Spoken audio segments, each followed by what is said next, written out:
കേരളത്തിലും വീണ്ടും ദുരഭിമാനം തലപൊക്കുന്നുണ്ട്. തനിക്കിഷ്ടമില്ലാത്തയാളെ മകൾ പ്രണയിച്ച് വിവാഹം കഴിച്ചതിന് കൊലയാളിയാകാൻ തയ്യാറെടുത്തൊരച്ഛൻ. മകളുടെ ഭർത്താവിനെ ടിപ്പർ ഇടിച്ചു കയറ്റി കൊല്ലാൻ ശ്രമിച്ച ജോണിനെ പോലീസ് അറസ്റ്റ് ചെയ്തിട്ടുണ്ട്. ഗുരുതര പരിക്കേറ്റ അഖിൽജിത്ത് എന്ന ചെറുപ്പക്കാരൻ ആശുപത്രിയിലാണ്. 1 മാസം മുൻപായിരുന്നു അഖിൽജിത്ത് അജിഷയെ വിവാഹം കഴിച്ചത്.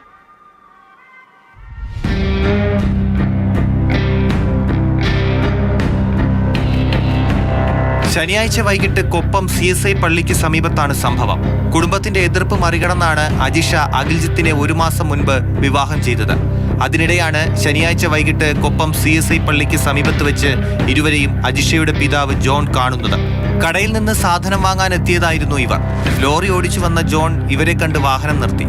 ഇരുവരും കാറിലേക്ക് കയറുന്നതിനിടെ ജോൺ ഇവർക്ക് നേരെ ലോറി ഇടിച്ചു കയറ്റി. അഖിൽജിത്ത് ലോറിക്കും കാറിനും ഇടയിൽ പെട്ടുപോയി. ഗുരുതരമായി പരിക്കേറ്റ അഖിൽജിത്തിനെ നാട്ടുകാർ മെഡിക്കൽ കോളേജ് ആശുപത്രിയിലേക്ക് മാറ്റി. നട്ടെല്ലിന് പരിക്കേൽക്കുകയും ഒരു കാലിന് ചലനശേഷി നഷ്ടപ്പെടുകയും ചെയ്ത അഖില് ചികിത്സയിൽ തുടരുകയാണ്. പിന്നാലെ പോലീസ് എത്തി ജോണിനെ അറസ്റ്റ് ചെയ്യുകയായിരുന്നു. ലോറി പോലീസ് പിടിച്ചെടുത്തു. ജോണിനെതിരെ വധശ്രമത്തിന് കേസെടുത്തു. കോടതിയിൽ ഹാജരാക്കിയ പ്രതിയെ റിമാൻഡ് ചെയ്തു.